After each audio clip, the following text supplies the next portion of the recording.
What's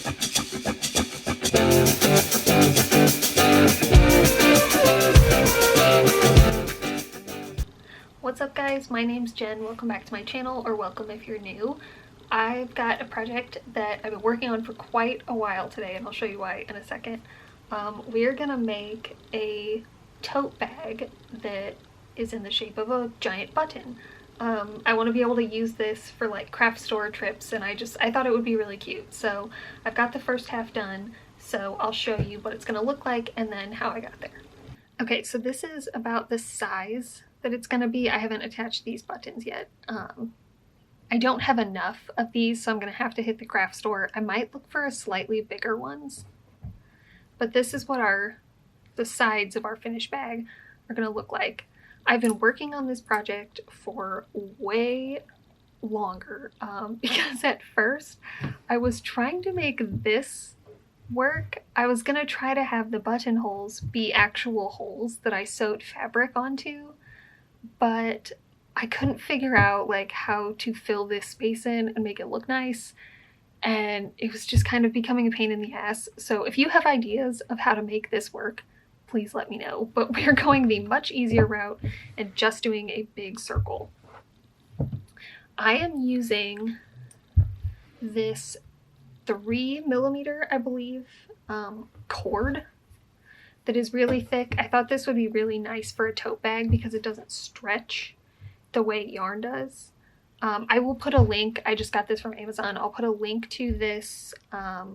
It comes in a ton of different colors, which is really cool too. Let me trim this. Like I said, I will put a link to this. If you want to work with it, word to the wise, you might want to take a lot of breaks.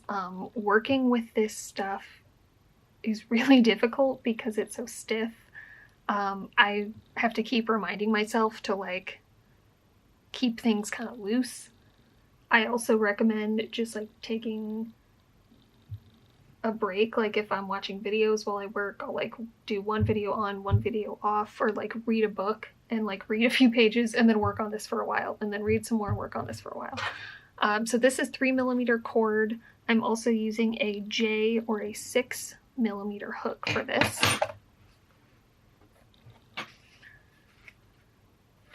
Gonna unwind some of this here to get us started.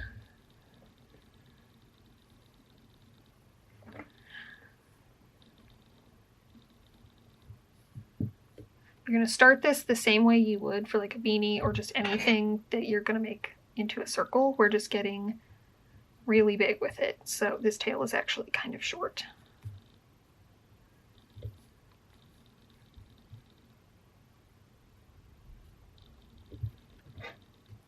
We're going to be working with single crochets for the whole project. To start, I'm just going to chain 3, slip stitch into that first chain. Then this part tends to be a little tricky just because it's kind of tight. I'm going to do 2 single crochets into each stitch around.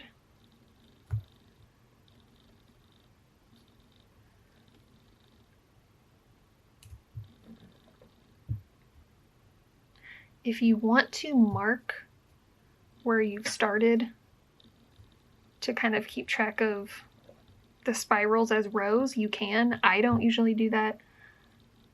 That's just how I prefer to work. But I am going to continue to do 2 single crochets and trying to keep it loose so that I don't have to fight so hard.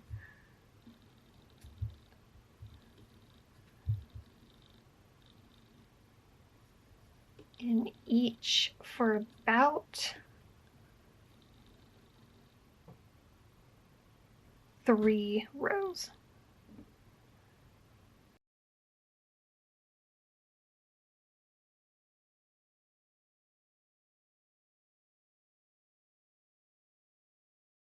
Okay, don't mind my phone. I'm watching Call Me Chris while I work. So once I got to this point, I say rows, but I usually count by like spirals. So like 1, 2, 3. Again, you can mark it if you want. At this point, and I will write this down along the side somewhere. Where's my finger? There we are. Here. I will write this down because I think it will maybe help a little bit more than just my explaining it. But if you've ever made something, whether it's like a coaster or the start of a hat or just something, a rug, something round like this, if you continue to add too many stitches too often, it starts to get really wrinkly. So we just don't want that to happen. So at this point, I am going to start for about 1 round each, increasing every 2 stitches, then 3, then 5. Then I jump to 8 and do that for like 2 or 3 rounds, and then I go to 10 and I just continue at 10. And it's looking like it's about to be big enough. I did every 20 for the last 2 rows. If you don't do that perfectly, it's fine. But when I finish,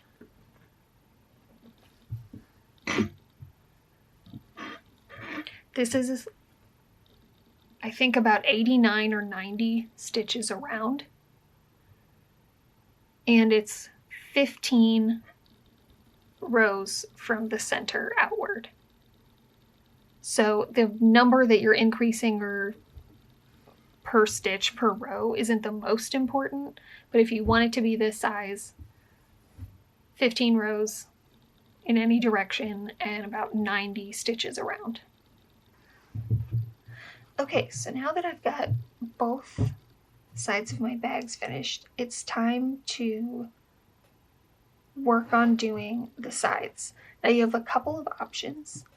Oops, I forgot to make sure that doesn't come out. If you want this to work kind of like just a sleeve, you could just slip stitch these together right now, just leaving an opening, and it would give you, you know, a decent amount of space. But I want this to be able to hold a little bit more, so I'm actually going to make a separate side panel that's gonna kind of sandwich between them. So I'll make my loop, and then I just need to decide how wide I want this band to be.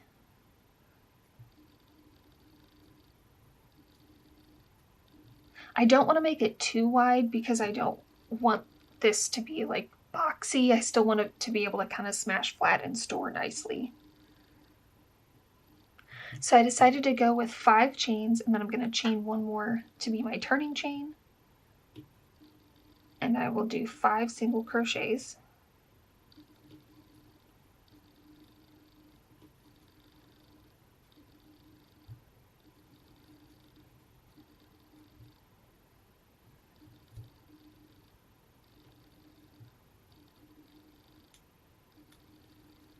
I took a break from working with this, so I feel like I have to get used to it again.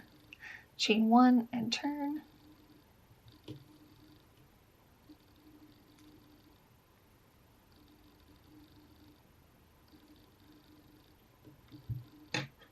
Then I'm going to continue doing this until this is as long as I need it to be.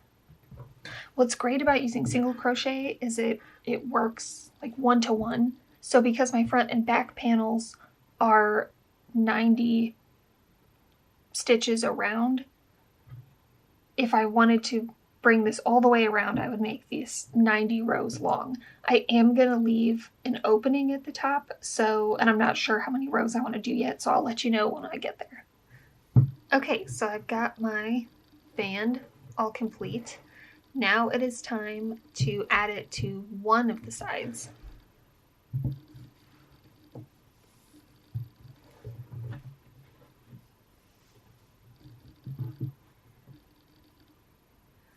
So all I'm gonna do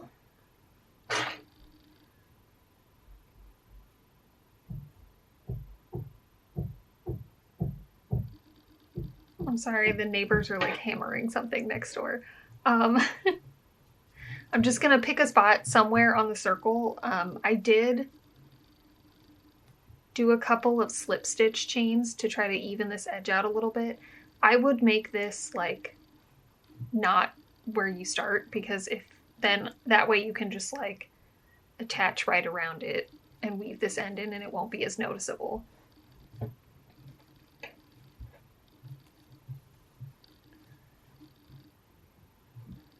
Gonna insert my hook. Because of how thick this is, I would not slip stitch through both. I would just slip stitch through one part of the chain.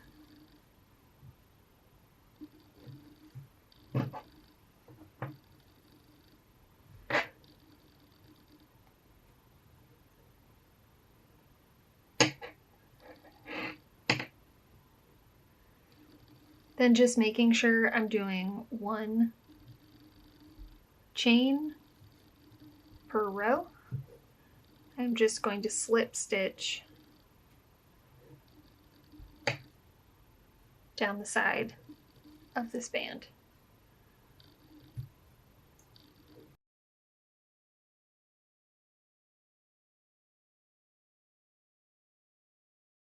I feel like this just looks like a giant beret right now.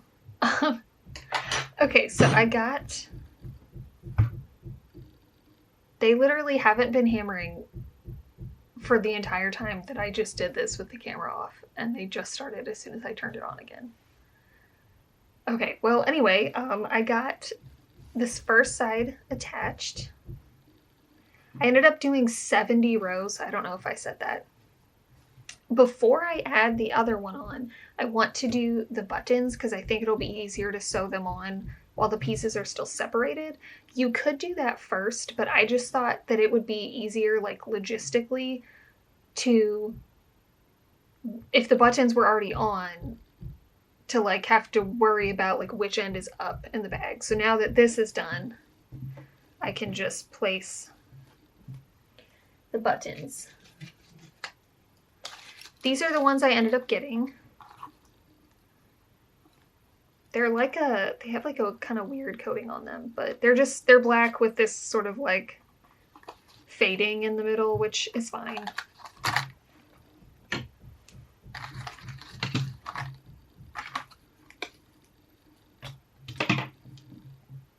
Oh, the coating is actually not on the back, but I don't know. I don't know which end I like up.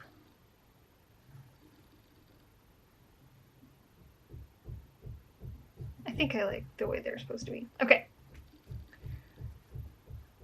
So I'm going to try to flatten this out the best I can, and then I'm just going to sew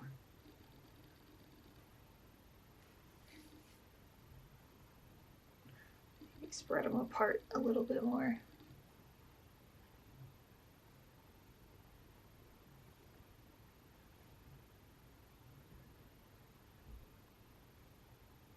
Well, they're a little closer together on the actual buttons.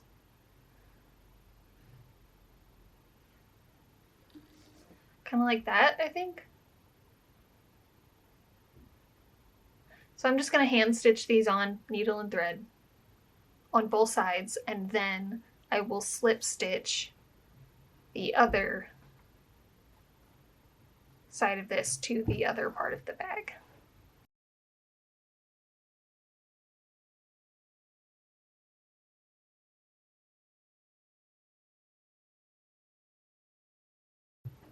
All right, it looks a little wonky because it's there. That's a little better. It's not full, but I've got the buttons on both sides and got the side attached. So now it is time to do the straps.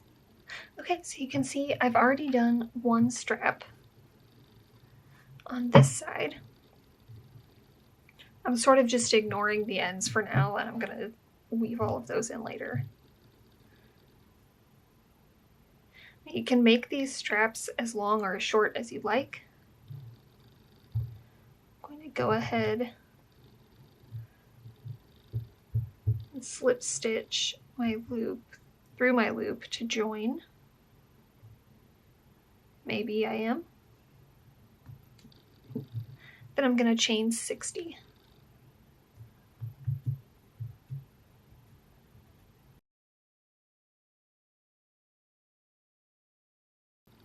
Okay, then once I've chained 60, I will slip stitch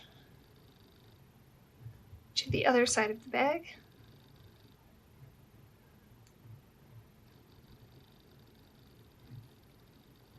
Then I'm going to slip stitch into the first chain of the side up here.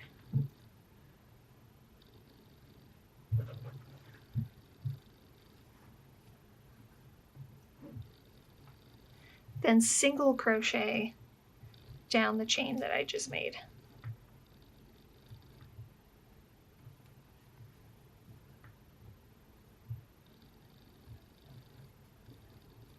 Okay, once I've reached the end of my row of single crochets, it's a little hard to see because this space is getting kind of small, but this is the side of the bag here. I'm going to slip stitch into the next chain to join the row that I just did. Slip stitch one more time to start a new row. Flip it again.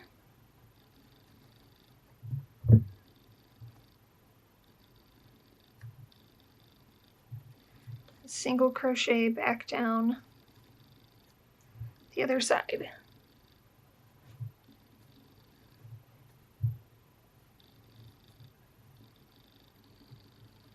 Alright, now that I've got my last single crochet in, I'm going to slip stitch into the side of the bag to join one final time.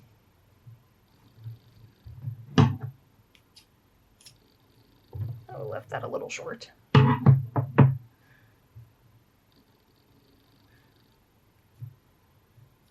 And I'm finished. Now I can just weave in all of my ends. Got a cute craft tote bag that I can take to the craft store with me. I want to thank you guys for watching this one. I hope you enjoyed it. Let me know if you make your own versions. I would love to see it. You could tag me on Instagram or let me know in the comments. Thanks again for watching, and I'll see you next time.